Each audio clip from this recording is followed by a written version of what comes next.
हाय and अस्सलाम वालेकुम everyone. आज मैं आपके साथ एक बहुत इम्पोर्टेंट इंफॉर्मेशन शेयर करूंगी।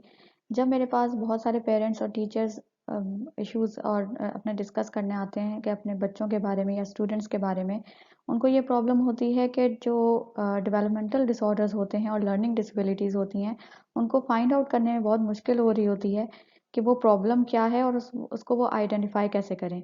क्योंकि नंबर वन स्टेप ये आता है कि पेरेंट्स और टीचर्स बच्चों की प्रॉब्लम को आइडेंटिफाई कर सकें।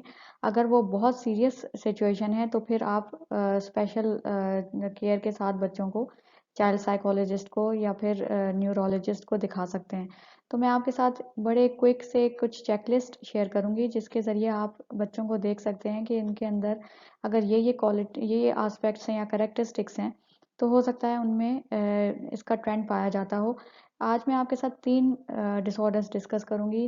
डिसलेक्सिया और इसके अलावा autism spectrum disorder as well as attention deficit hyper activity disorder, क्योंकि ये तीनों डिसऑर्डर्स बहुत कॉमनली बच्चों में पाए जाते हैं और पेरेंट्स और टीचर्स को समझ नहीं आ रही होती कि बच्चे शरारत क्यों कर रहे हैं, पढ़ क्यों नहीं रहे, तंग क्यों कर रहे हैं, अपना एटीट्यूड और बिहेवियर क्यों ऐसा शो कर रहे हैं, उनको टेंट्रम्स क्यों आ रहे हैं। बहुत सारे केसेस में ऐसा होता है कि बच्चे जानबूझ के ये नहीं कर रहे होते, वो अटेंशन सीकिंग के लिए या फिर अपनी प्रॉब्लम को एक्सप्रेस करने के लिए ऐसा बिहेवियरल प्रॉब्लम शो कर रहे होते हैं। तो बिहेवियर मॉडिफिकेशन से पहले टीचर्स और पेरेंट्स को पता होना चाहिए कि उनके बच्चों के साथ क्या प्रॉब्लम है, ताकि वो उस चीज़ को डील करने में किसी प्रोफेशनल की सपोर्ट ले सकें। पहला जो है वो है डिसलेक्सिया चेकलिस्ट। ये डिसलेक्सिया भी डेवलपमेंटल डिसऑर्डर है जिसमें बच्चों को reading, writing, comprehension, fine and gross motor skills में प्रॉब्लम आती है।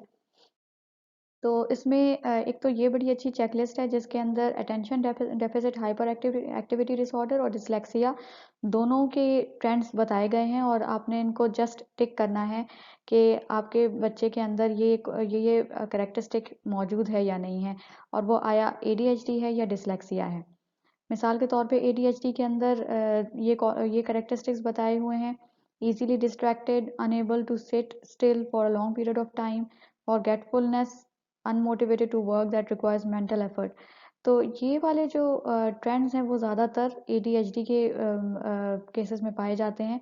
On the other hand dyslexia की जो चेकलिस्ट है वो है अगर बच्चा स्लो रीड कर रहा है, read something 2 times before it makes any sense, या फिर उसको प्रोनाउंसिएशन में प्रॉब्लम आ रही है मल्टीपल वर्ड्स में या सिलेबल्स में, या फिर वो ऐड या ओमिट कर लेते हैं लेटर्स इन सर्टेन वर्ड्स। तो ये कुछ ऐसे प्रॉब्लम्स हैं कि अगर बच्चों में 2 या 3 से ज़्यादा मौजूद हैं तो इसका मतलब ये अलार्मिंग साइन है और आपको कुछ करना है।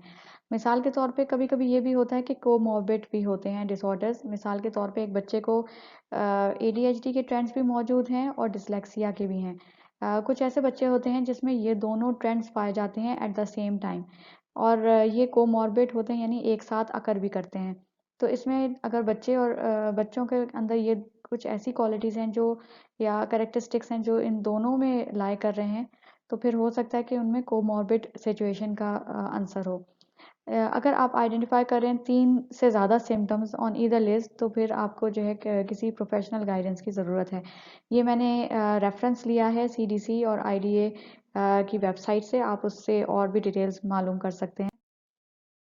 इसके अलावा कुछ वार्निंग साइंस और सिम्टम्स हैं डिसलेक्सिया के, जो कि आप अपने क्लासरूम में भी डिस्प्ले कर सकते हैं। जो बच्चे समझ नहीं सकते या फिर जिनकी अभी बहुत ज़्यादा रीडिंग कॉम्प्रिहेंशन स्ट्रॉन्ग नहीं है, मैं ये सजेस्ट करूँगी कि आप वहाँ पे इसको लगाएं।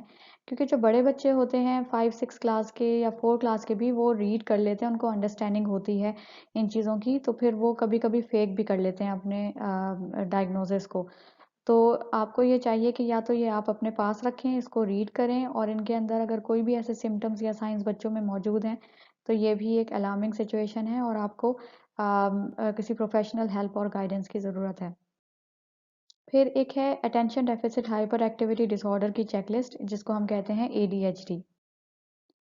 इसके अंदर जो है देखें आप, इन अटेंशन के सिम्टम्स होते हैं बच्चों में या फिर हाइपर एक्टिविटी इम्पल्सिविटी के सिम्टम्स होते हैं, इसीलिए इसको एडीएचडी कहते हैं। कुछ बच्चों में इन अटेंशन के सिम्टम्स ज़्यादा पाए जाते हैं और कुछ बच्चों में हाइपर एक्टिविटी के सिम्टम्स या इम्पल्सिविटी के सिम्टम्स ज़्यादा पाए जाते हैं, वो वेरी करता है।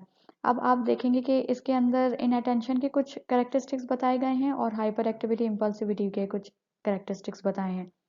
अगर बच्चों में 6 या उससे ज़्यादा सिम्टम्स हैं दोनों कैटेगरीज के अंदर, तो और ये 6 मंथ तक प्रिवेल करते हैं कंटिन्यूसली, बच्चे के अंदर अटेंशन प्रॉब्लम है, सस्टेनिंग अटेंशन में डिफ़िकल्टी आ रही है, चीज़ें मिसप्लेस कर रहा है, ऑर्गेनाइजेशन स्किल्स ख़राब हैं या सुनता नहीं है, कंटिन्यूसली जो है वो एक्टिविटी बेस्ड सिचुएशन में रहता है, फिजिटिंग करता है, क्वाइटली क्लासरूम में नहीं बैठता, कंटिन्यूसली भागता रहता है, बच्चों को तंग करता है, मारता है। तो ये हाइपर एक्टिविटी इम्पल्सिविटी के सिम्टम्स हैं। अगर यही सिम्टम्स 6 या उससे ज़्यादा मंथ्स में प्रिवेल कर जाते हैं, दैट मीन्स के बच्चे के अंदर इसकी ट्रेंड्स पाए जाते हैं और हो सकता है कि बच्चे को एडीएचडी की प्रॉब्लम हो। लेकिन ये बार-बार मैं आपसे बात कहूँगी कि हो सकता है कि ये कुछ सिम्पटम्स ओवरलैप भी करते हैं डिसलेक्सिया और एएसडी यानी ऑटिज़्म स्पेक्ट्रम डिसऑर्डर में। तो इसलिए ज़रूरी है कि आप प्रोफ़ेशनल गाइडेंस भी हासिल करें। फिर एक माय डेली चेकलिस्ट की एक बड़ी अच्छी चेकलिस्ट है, आप ये बच्चे को 90 डेज़ में तक दे सकते हैं, यानी 1 डेढ़ महीने तक आप ऑब्जर्व करें, बच्चे से कहें कि आपने क्या क्या रूटीन फॉलो किया है, क्या क्या काम किए हैं। उससे बच्चे के अंदर सेंस ऑफ रिस्पॉन्सिबिलिटी भी आएगी और आपको भी पता चलेगा कि बच्चे के अंदर एडीएचडी के ट्रेंड्स हैं कि नहीं हैं।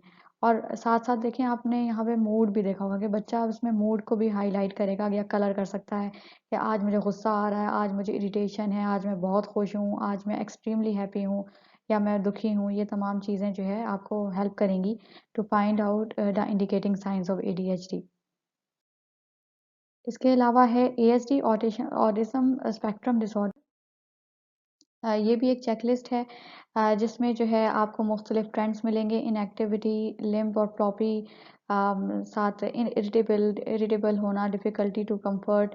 ये तमाम कुछ जो है एस्पेक्ट्स हैं जो ऑटिज़्म स्पेक्ट्रम डिसऑर्डर के अंदर जो जो बच्चे होते हैं उसमें ये पाई जाती हैं। इसमें भी आप देख सकते हैं कि अगर मैक्सिमम स्कोर्स जो हैं इस बच्चे का जो है आप टिक हो रहे हैं, दैट मीन्स कि आपको प्रोफेशनल हेल्प और गाइडेंस की ज़रूरत है।